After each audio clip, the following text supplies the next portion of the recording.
तो भाई हर चीज का कंपैरिजन आप इंडिया के साथ करते हो। वो उनके कस्टमर हैं, आप उनसे पैसे मांगते हो। आप फकीर हो, वो कस्टमर है। हर चीज का कंपैरिजन आप उनके साथ करते हो। IMF के घुटनों पे पड़े हैं आप। उनकी फॉरेन पॉलिसी पे देखो, डॉक्टर जयशंकर फॉरेन पॉलिसी किस तरह चला रहा है। हमारे फॉरेन मिनिस्टर साहब जो है लॉन्ग मार्च के लिए मुल्तान खड़े हुए थे, वहां कुरैशी साहब हैं, उन्होंने स्टेटमेंट छोड़ दिया कि इंडिया को शायद चाय की तलब हो रही है। ये जुगतबाजियां चल रही हैं फॉरेन पॉलिसी में। देखें जरा इनकी स्टेटमेंट्स, इनकी जरा नोट करें। मैच्योर सीरियस ही नहीं है। मैं तो हैरान होता हूं, कुछ सीरियस स्टेटमेंट दें यार आप।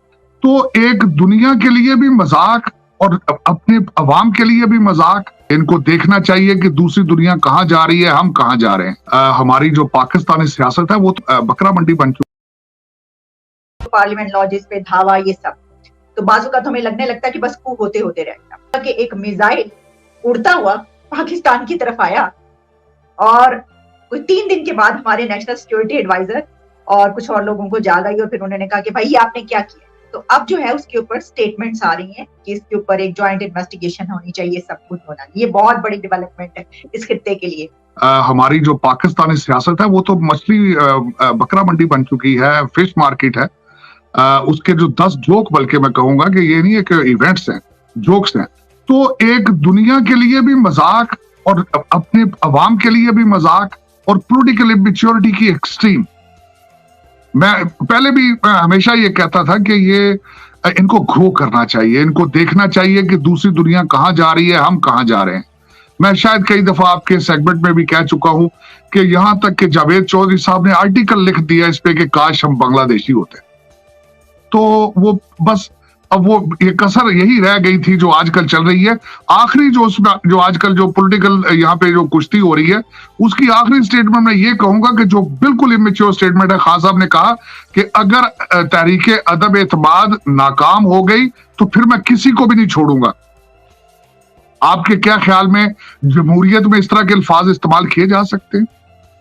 आप किसी को नहीं छोड़ेंगे। आप पहले तो इलेक्शन कमीशन के रूल्स रेगुलेशंस की खिलाफ वर्जियां करते हुए मुसलसल जलसे कर रहे हैं, पहले खुद ही धज्जियां उड़ा रहे हैं कानून की, और उसके बाद लोगों को थ्रेट कर रहे हैं कि मैं किसी को नहीं छोड़ूंगा। वो सिर्फ सियासतदानों ने को नहीं है, दूसरे कई इंस्टीट्यूशंस को भी वो धमकी देने की कोशिश कर रहे हैं। और आज एक हमारे मिनिस्टर साहब ने फरमाया अपने एक स्टेटमेंट में कि ये सड़कों पे निकल आया तो और भी ज्यादा खतरनाक होगा।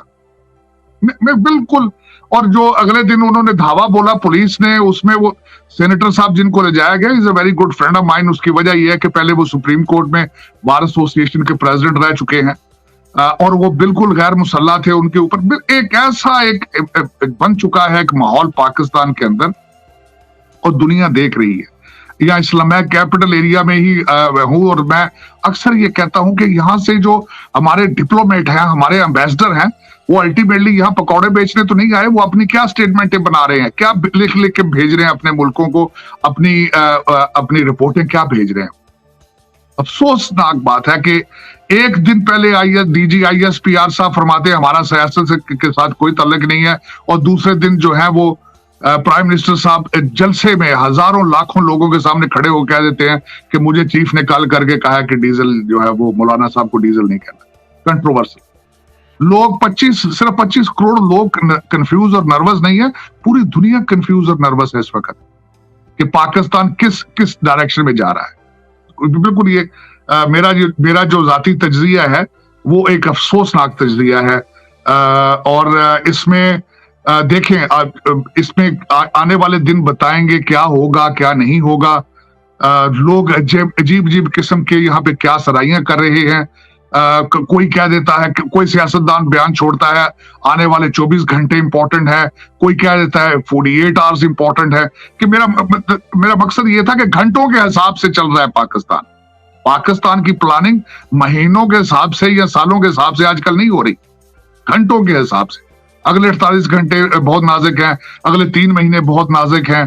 ये इस तरह की बातें हो रही हैं, तो आप क्या सोचेंगे मुल्क कहां जाएगा। और खान साहब तो उस पे खैर सोने पे सुहागा है कि वो लोगों के सामने जाते सियासी जलसों में है, लेकिन ऐसी फॉरेन पॉलिसी रिलेटेड स्टेटमेंट्स दे देते हैं। पिछले जलसे में उन्होंने जाके यूरोपियन यूनियन के एम्बेसडर की बात कर दी। बल्कि ऐसी इमेच्योर बात उन्होंने की उसमें कि आप इंडिया से क्यों नहीं पूछते। भाई हर चीज का कंपैरिजन आप इंडिया के साथ करते हो, वो उनके कस्टमर हैं, आप उनसे पैसे मांगते हो, आप फकीर हो, वो कस्टमर है। हर चीज का कंपैरिजन आप उनके साथ करते हो, किस तरीके से करते हो? उनका दुनिया में करप्शन पे 85 नंबर है, आपका 140 है। अब किस चीज का कंपैरिजन करते हो? खुद देखो तो सही कि पहले उनका डॉलर जो है वो 71 का, आपका 200 पे जाने वाला है। आप उस चीजों पे भी कंपैरिजन करके देखो, उनकी फॉरेन पॉलिसी पे देखो।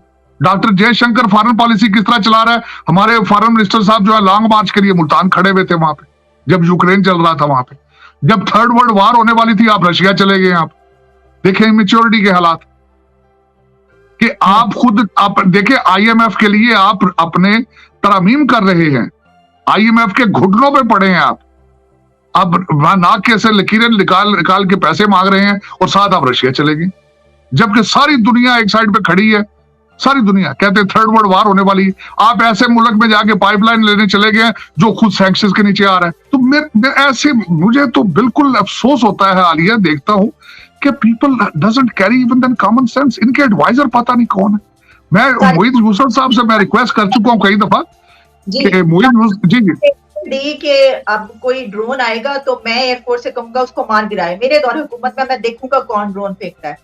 मिसाइल आया तो वो चुप, अभी तक कोई उन्होंने कुछ स्टेटमेंट जारी नहीं कि वो जो पूरा ड्रामा एक कैंपेन चलाई गई 2 दिन टीवी के ऊपर उस मिसाइल के बारे में, पहले तो शुक्रिया अदा करते रहे कि शुक्र है जी शहादतें नहीं हुई। पहले तो यही नहीं बताते थे ये थी क्या चीज क्या है।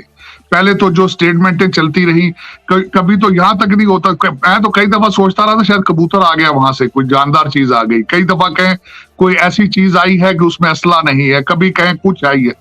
मेरे ख्याल में तो इन्होंने 2 दिन उसको इस्तेमाल किया। पहले तो दुनिया के पाकिस्तान के लोगों की तवज्जो किसी और चीज में लगाने के लिए। मैं तो पहले समझता रहा हूं कि ये सिर्फ ऐसे ड्रामा किया जा रहा है, कोई कबूतर गिर गया, कुछ चीज गिरी है, ये जो अदम एतमाद और दूसरी चीजों से लोगों की तवज्जो हटाने के लिए कर रहे हैं। लेकिन बाद में देखा गया कि इन्होंने 3 दिन के बाद, ये इसकी वजह भी यही है, 3 दिन के बाद इन्होंने कहा जी वो जी वहां से इंडिया वाले ये नहीं कर रहे, वो नहीं कर रहे हैं, फला है जो इंडिया। मैं आज हैरान इस बात पे था, कहते हैं जी इंडिया आलमी दुनिया के लिए एक बहुत बड़ा खतरा है। मैं तो इस चीजों पे स्टेटमेंट्स पे हैरान हूं। और हमारे वो जो देखे कुरैशी साहब हैं, उन्होंने स्टेटमेंट छोड़ दिया कि इंडिया को शायद चाय की तलब हो रही है।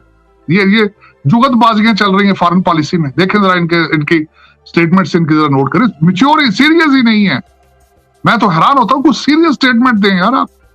आप किस चीज की चाय के साथ उसको कलबोशन के साथ मिला रहे हैं? आप मेरा मकसद नो क्लू अबाउट इट। आलिया पता नहीं किस क्रूज कंट्रोल के जरिए पाकिस्तान चल रहा है, मुझे तो ये समझ नहीं आ रही। Who's running it? How it is going on? मेरा कोई चीज कहते कल ऊंट तेरी कौन सी कल सीधी। मैं तो परेशान होता रहता हूँ चीजें देख देख परेशान। बल्कि सर लोग तो ये कह रहे थे, इसके ऊपर मैं देख रही थी मीडिया और सोशल मीडिया में, तो आप जानते हैं फिर हम तो अपने ऊपर भी हंसना बड़े अच्छे तरीके से जानते हैं। लोग कह रहे थे कि वो दरअसल जो उन्होंने PM साहब ने ये वाली बात की थी तो टेस्ट करने के लिए हुआ है कि चलें देखते हैं कि उन्होंने जो बात की है उस पर पूरा उतरते हैं नहीं उतरते। नहीं उन्होंने क्या, खान साहब इस वक्त खान साहब इस वक्त सिर्फ अपनी हुकूमत बचाने के चक्कर में बौखलाहट का शिकार है, फ्रस्ट्रेशन का शिकार है।